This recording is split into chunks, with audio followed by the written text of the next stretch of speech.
Tracy. Thank you. Yeah.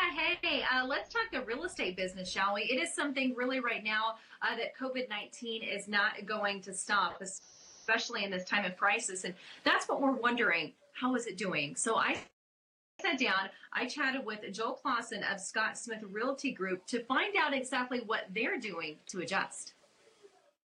Well, obviously, so many of us know the coronavirus has affected a lot of our lives, including the real estate market.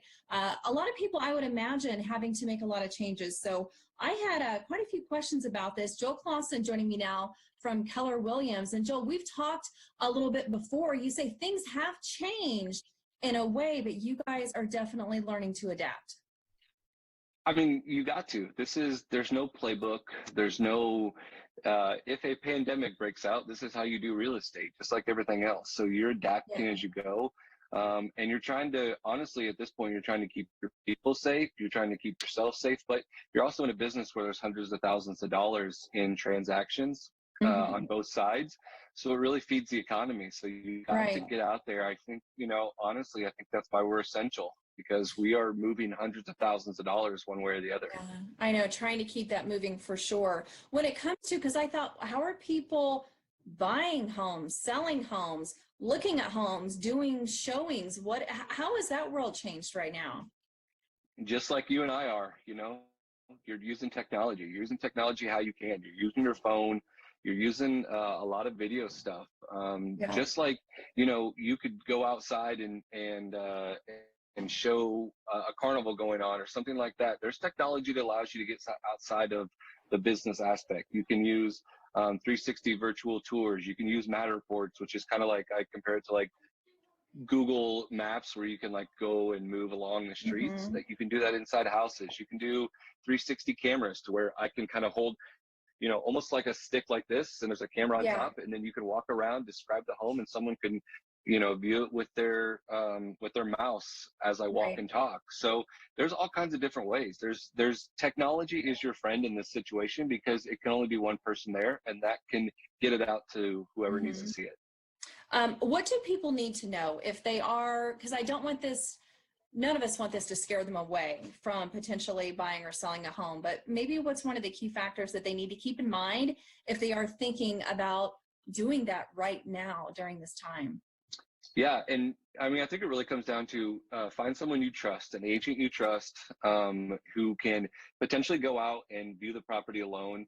So there's less people, and right now I'm telling my people, I'll go do the extra work for you. I'll go out there. We'll do maybe a FaceTime. We'll do whatever we can to even eliminate that property. So if we can get down to just what we need to see. So I don't need to show you 12 houses in one day or one weekend. I can go out, take a video, show them to you alone. And then if you're thinking, okay, we like house 1 and 7, we'll go see house 1 and 7 the next day in person. And then we'll take a different, procedure that way with, the mask and things like that, and not touching anything, but eliminating people in groups, because it's a lot of times it's husband and wives, it's the family, maybe it's mom and dad going with you. So if there's more people, and I really want to eliminate as many people in the process as much as possible. Right. And sometimes that's a good thing, I guess, regardless, right? Yeah. Like, mom and dad. And the other thing is, and listen, I'll put mom and dad on FaceTime with me too. They can get in there. How has it been going so far with people trying to learn this new way of normal in terms of buying or selling your house? I would say right now things are going really well, because people understand what's going on. This isn't someone's choice of being restrictive.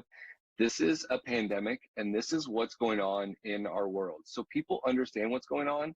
But honestly, we're cutting out a lot of looky-loos, a lot of tire kickers. So these are serious buyers and sellers right now. So people who are going out there, they're just because there's a pandemic, things haven't changed for them. Their family's growing. They need to be in a different school district, a job they just got, a job they're transferring to. They need to be closer.